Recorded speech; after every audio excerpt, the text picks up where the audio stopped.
Pemirsa, sejumlah siswa dan siswi tingkat sekolah menengah atas, Madrasah Aliyah dan sekolah menengah kejuruan di Aceh mengikuti ujian nasional berbasis komputer yang dijadwalkan dari tanggal 2 hingga 12 April mendatang.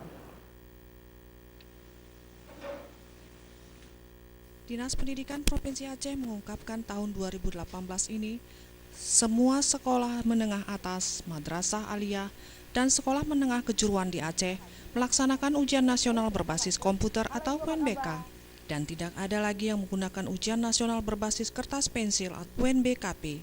Jadi seperti harapan di tahun sebelumnya bahwa tahun ini sudah 100% sekolah tingkatan SMA sederajat menggunakan komputer.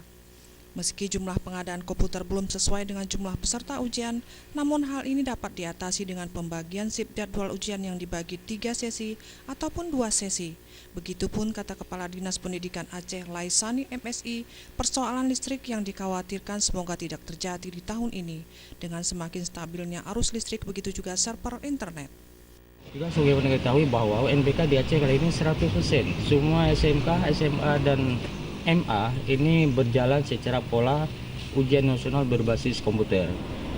Tentunya kita lakukan ini dengan berbagai koordinasi dan persiapan fasilitas yang digunakan tentu pada tahun ini lebih siap dibandingkan dengan tahun kemarin.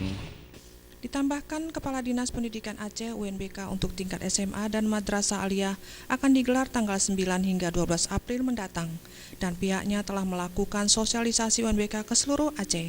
Laisani menyebutkan kembali bahwa pada tahun sebelumnya 56,3% yang menerapkan UNBK, dan tahun ini telah mencapai 100%, di mana jumlah sekolah sebanyak 915 sekolah dengan total 32 orang siswa dan siswi. Tim Liputan Aceh TV.